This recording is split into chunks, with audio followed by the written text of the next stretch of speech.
OK, donc je reprends depuis le début.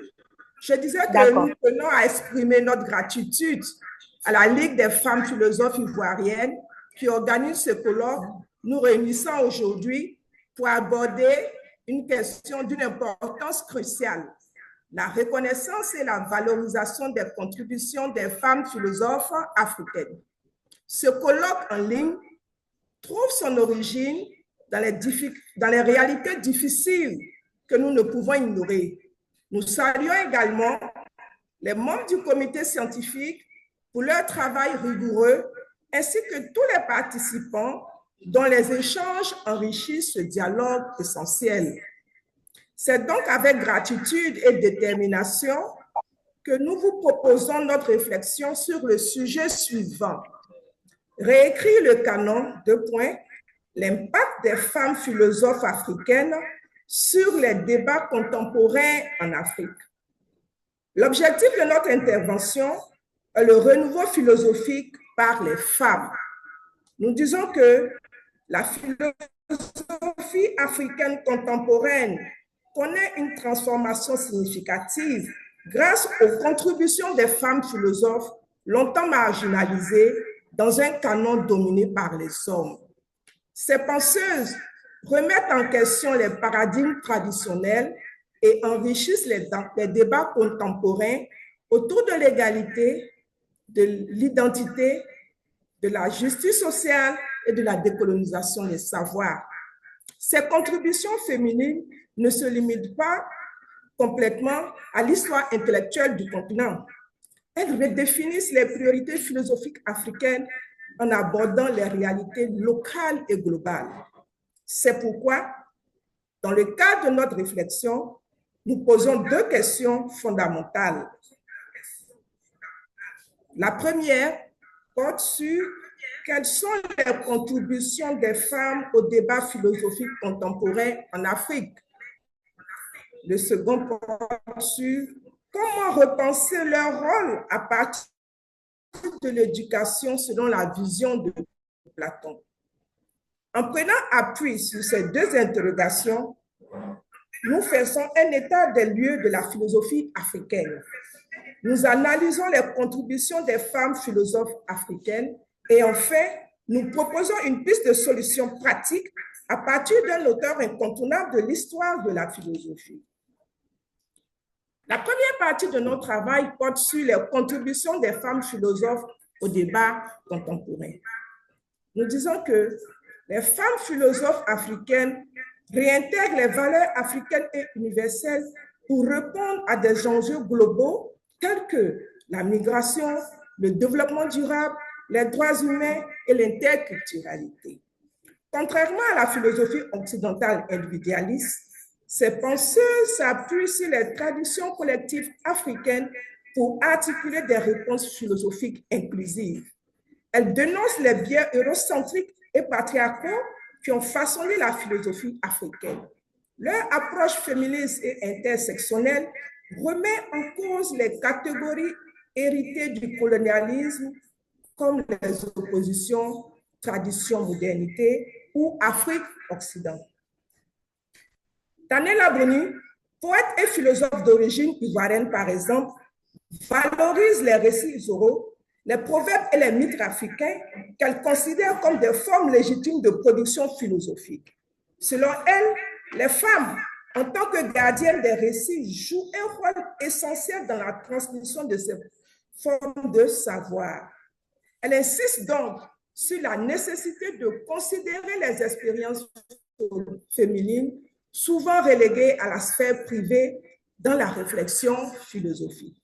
Ainsi, les récits féminins sont des formes de résistance contre l'invisibilisation des femmes et sont essentiels pour comprendre les dynamiques sociales africaines. C'est pourquoi elle affirme dans son ouvrage intitulé « Que vivent les femmes d'Afrique » que la philosophie, pour être complète, doit ouvrir ses frontières au questionnement des femmes qui portent une autre mémoire du monde. Quant à l'active féministe Amina Mama, elle fait une critique intersectorielle des pressions de genre, de classe et de race dans l'ouvrage collectif intitulé « sexe, genre et société. Elle souligne également l'urgence de déconstruire les cultures patriarcales dans les universités africaines pour permettre aux femmes d'y jouer un rôle essentiel.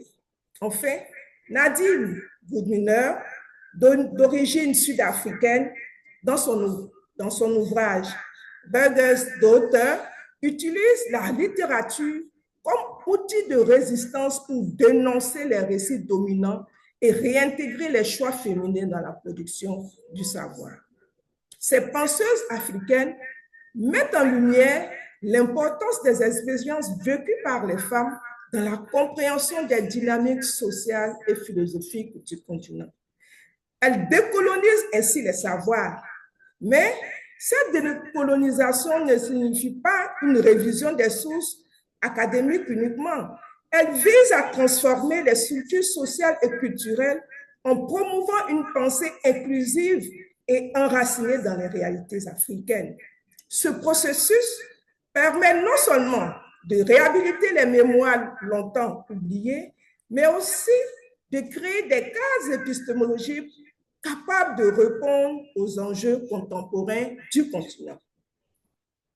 Dans un deuxième mouvement de notre travail, nous disons que si, en dépit de toutes ces contributions, les femmes sont encore marginalisées dans la philosophie africaine, c'est parce que cette dernière est en grande partie liée à l'imposition des catégories de genre occidentaux par le colonialisme.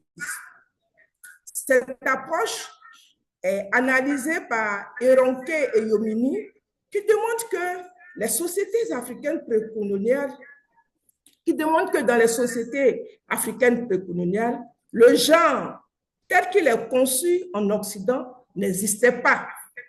Les relations sociales n'étaient donc pas basées sur le sexe biologique. Eronke, d'origine nigériane, critique donc les hiérarchies gendrées dans son ouvrage intitulé The Invention of Women et montre comment ces catégories occidentales ont été imposées aux sociétés africaines pour justifier les hiérarchies patriarcales. Elle y démontre également que le concept de femme en tant que catégorie sociale était une invention coloniale qui a redéfini les structures sociales africaines en les alignant sur les paradigmes occidentaux. Elle appelle donc à une réappropriation des épistémologies africaines pour penser librement l'humain en dehors des contraintes coloniales. Cette réappropriation ne peut se faire sans l'inclusion des récits féminins.